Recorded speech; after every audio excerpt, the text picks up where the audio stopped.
Hello friends, welcome to channel. അപ്പോൾ നമ്മളിന്ന് പറയാൻ പോകുന്നത് നമ്മുടെ HDFC ബാങ്കിന്റെ പേഴ്സണൽ ലോൺസിനെ കുറിച്ചാണ്. അപ്പോൾ നിങ്ങൾക്കറിയാം, നിങ്ങൾ പേഴ്സണൽ ലോൺസ് എടുക്കുമ്പോൾ എന്ത് ലോൺ ആയാലും ഏറ്റവും ബെറ്റർ നമ്മൾ ബാങ്ക് ത്രൂ എടുക്കുന്നതാണ് ഏറ്റവും ബെറ്റർ. പക്ഷെ അവിടെ ഒരു പ്രോബ്ലം എന്താ വെച്ചാൽ, നമുക്ക് നോർമലി നമ്മളിപ്പോൾ ഓൺലൈൻ NBFC ത്രൂ കിട്ടുന്നതിനെക്കാട്ടും കുറച്ച് ടൈമും അതുപോലെ തന്നെ കുറച്ച് ഡോക്യുമെന്റ്സും സംഭവങ്ങളൊക്കെ കൂടുതലായിട്ട് നമുക്ക് ബാങ്കിൽ കൊടുക്കേണ്ടി വരും. പക്ഷേ നിങ്ങൾ പേഴ്സണൽ ലോൺസ് എടുക്കുമ്പോൾ നിങ്ങൾക്ക് അതിൻ്റെ ഡിഫറൻസ് ആയിരിക്കും. ഓൾറെഡി പേഴ്സണൽ ലോൺസിന് ഇൻട്രസ്റ്റ് റേറ്റ് കൂടുതലായിരിക്കും. അപ്പോൾ നമ്മൾ ഓൺലൈൻ NBFC ആയിട്ടുള്ള നമ്മൾ ആപ്പുകൾ ഉണ്ടല്ലോ, അത് ത്രൂ എടുക്കുന്ന ഇൻട്രസ്റ്റ് റേറ്റും നമ്മുടെ ബാങ്കിൽ നിന്ന് കിട്ടുന്ന പേഴ്സണൽ ലോൺസ് ഇൻട്രസ്റ്റ് റേറ്റും ചെറുതായിട്ട് ഇപ്പോൾ ബാങ്കിനായിരിക്കും കുറവ്. പക്ഷേ കമ്പാരിറ്റീവ്ലി കൂടുതൽ തന്നെ ആയിരിക്കും പേഴ്സണൽ ലോൺസിന് എല്ലാത്തിനും ഇൻട്രസ്റ്റ് റേറ്റ് കൂടുതലായിരിക്കും. അപ്പോൾ അതുകൊണ്ട് നമ്മളിന്ന് പറയാൻ പോകുന്ന ഒരു ലോണാണ് ഇപ്പോൾ നമ്മുടെ ഇൻഡസ്ഇൻഡ് ബാങ്കിന്റെ personal loan. Instant personal loan എന്നൊക്കെ വേണമെങ്കിൽ പറയാം. ഏറ്റവും പെട്ടെന്ന് കൊടുക്കുന്ന ഒരു പേഴ്സണൽ ലോൺ. അത് ആക്ച്വലി പ്രീ അപ്രൂവ്ഡ് ആയിട്ടുള്ള ഓഫറായിട്ടും കിട്ടുന്നവർക്കും കിട്ടും, നോൺ പ്രീ അപ്രൂവൽ ആയിട്ടുള്ള ആൾക്കാർക്കും അപ്ലൈ ചെയ്യാൻ പറ്റും. അപ്പോൾ നമ്മൾ ഇതിന്റെ അപ്ലൈ ചെയ്യാനുള്ള നമ്മുടെ സെറ്റപ്പിന് റെഫറിൽ ഞാൻ താഴെ കൊടുത്തിട്ടുണ്ട്. നിങ്ങൾക്ക് ആളുകൾക്ക് ഇൻട്രസ്റ്റ് ഉണ്ടെങ്കിൽ അപ്ലൈ ചെയ്യാൻ മറക്കാൻ കേട്ടോ. അത്യാവശ്യം നമ്മുടെ അപ്രൂവൽ ആയിട്ടുണ്ട്, സാധാരണക്കാർക്ക് കിട്ടുന്നില്ല. അപ്പോൾ ഇത് നമുക്ക് മാക്സിമം നമുക്ക് 40 lakh വരെ നമുക്ക് ഒരു ലോൺ കൊടുക്കുന്നുണ്ട്. അതുപോലെ തന്നെ ഇൻസ്റ്റന്റ് ഡിസ്പേഴ്സലാണ്. മിനിമം ഡോക്യുമെന്റും പേപ്പർ വർക്കും സംഭവമൊക്കെ ആവശ്യമുള്ളൂ. ഓൺലൈനാണ് ഫുള്ളി. അതുപോലെ തന്നെ നമുക്ക് EMI സംഭവം special rate for government employees ഒക്കെ ആണെങ്കിൽ നിങ്ങൾക്ക് സ്പെഷ്യൽ റേറ്റ് കിട്ടും കേട്ടോ.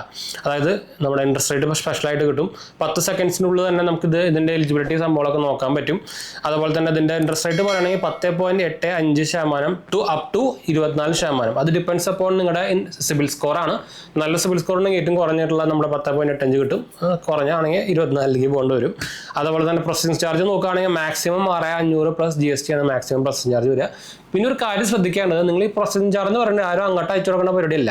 അത് ലോൺ കിട്ടിക്കഴിഞ്ഞാൽ നമുക്ക് ഓൾറെഡി പ്രോസസിംഗ് ചാർജ് എടുത്തു കഴിഞ്ഞിട്ട് ബാക്കിയാണ് നമുക്ക് ട്രാൻസ്ഫർ ചെയ്ത് തരിക. അത് പ്രോസസിംഗ് ചാർജ് അയച്ചു കൊടുക്കാൻ പറയുന്നവരൊക്കെ ഡ്യൂപ്ലിക്കേറ്റ് ഉടായ്പ ഫ്രോഡ് പരിപാടി സാധനങ്ങളാണ് കേട്ടോ. പിന്നെ ടെനർ നോക്കുകയാണെങ്കിൽ 3 മാസം തൊട്ട് 72 മാസം വരെ നമുക്ക് ലോൺ ടെനർ കിട്ടുന്നുണ്ട്. അതുപോലെ തന്നെ പ്രീ അപ്രൂവൽ പേഴ്സണൽ ലോൺസിന് ഓഫറിനൊക്കെ ആണെങ്കിൽ നമുക്ക് നോ ഡോക്യുമെന്റ് ആവശ്യമില്ല, ഡോക്യുമെന്റ്സ് ഒന്നും ആവശ്യമില്ല. അല്ലാത്തവർക്ക് ആക്ച്വലി 3 മാസത്തെ ബാങ്ക് സ്റ്റേറ്റ്മെന്റ് അല്ലെങ്കിൽ നമുക്ക് 2 ലേറ്റസ്റ്റ് ആയിട്ടുള്ള സാലറി സ്ലിപ്പ് അല്ലെങ്കിൽ ITR പിന്നെ KYC, വേറെ ഡീറ്റെയിൽസും സംഭവമൊന്നും വേണ്ട കേട്ടോ. ഇൻസ്റ്റന്റ് ആണ്. ഞാൻ ഇതിന്റെ വേണമെങ്കിൽ ഒരു എക്സാമ്പിൾ ആയിട്ട് നമുക്ക് ഇതിൽ ലോൺ കാൽക്കുലേറ്റർ സംഭവമൊക്കെ ഉണ്ട്. അപ്പോൾ നിങ്ങളൊരു 50,000 രൂപ ലോൺ എടുത്തു വിചാരിച്ച് നോക്കുക. ഒരു 1 ഇയറിന് നമുക്ക് കൊടുത്തു നോക്കാം. 1 ഇയറിന് നമ്മൾ ലോണ് 50,000 രൂപ എടുത്തു.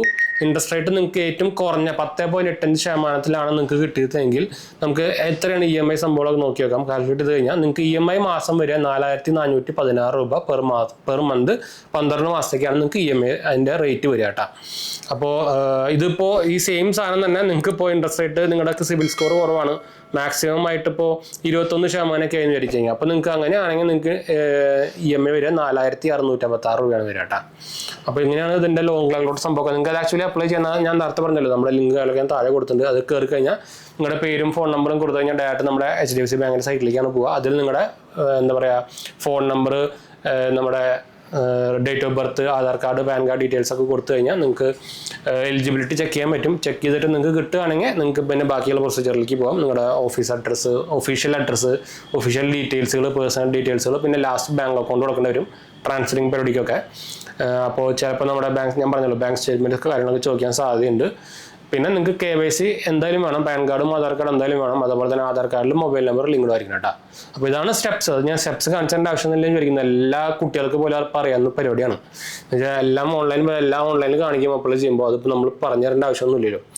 എന്താ വെച്ചാൽ കാണിക്കാൻ പോയി കഴിഞ്ഞാൽ തന്നെ ഇത് പകുതി ബ്ലർ ചെയ്യേണ്ടി വരും. അപ്പോൾ പിന്നെ അതിനായിട്ട് സുഖം നിങ്ങൾ ഓൾറെഡി അറിയുന്ന പരിപാടിയാണല്ലോ. പിന്നെ പറഞ്ഞല്ലോ മാക്സിമം 5 കൊല്ലം വരെ നമുക്ക് ലോൺ ടെനർ കിട്ടുന്നുണ്ട്. അപ്പോൾ ഏറ്റവും കൂടുതൽ നോർമലി പേഴ്സണൽ ലോണൊക്കെ 3 കൊല്ലമൊക്കെയാണ് മാക്സിമം കൊടുക്കാറ്. പക്ഷേ HDFC ബാങ്ക് നമുക്ക് എക്സ്പ്രസ് പേഴ്സണൽ ലോൺ അല്ലെങ്കിൽ ഇൻസ്റ്റന്റ് പേഴ്സണൽ ലോൺ 5 ലക്ഷം 5 കൊല്ലം വരെ നമുക്ക് കിട്ടുന്നുണ്ട്. അപ്പോൾ ആരെങ്കിലൊക്കെ നോക്കുന്നുണ്ടെങ്കിൽ അപ്ലൈ ചെയ്ത് നോക്കാൻ മറക്കണം കേട്ടോ. ലിങ്ക് ഞാൻ താഴെ കൊടുത്തിട്ടുണ്ട്. അപ്പോൾ എന്തായാലും നമുക്ക് വൈൻഡപ്പ് ചെയ്യാം. നമ്മുടെ 2 ചാനൽസ് മാത്രം പോയി കണ്ടുനോക്കുക, സബ്സ്ക്രൈബ് ചെയ്യുക, സപ്പോർട്ട് ചെയ്യുക, ഫ്രണ്ട്സിലേക്ക് നമ്മളൊന്ന് ഷെയർ ചെയ്യുക. എന്തെങ്കിലും സംശയങ്ങളിലേക്ക് എൻ്റെ കമൻറ്റ് ചെയ്താൽ മതി. നമ്മളെല്ലാ കമൻറ്റ് റിപ്ലൈ ചെയ്യുന്നതാണ്. നമ്മുടെ 3ാമത്തെ ചാനലിൽ കാണാത്ത പോയി കണ്ടുനോക്കുക, സബ്സ്ക്രൈബ് ചെയ്യുക, സപ്പോർട്ട് ചെയ്യുക, ഫ്രണ്ട്സിലേക്ക് നമ്മളൊന്ന് ഷെയർ ചെയ്യാം കേട്ടോ. അടുത്ത വീഡിയോ കാണാം. ബൈ.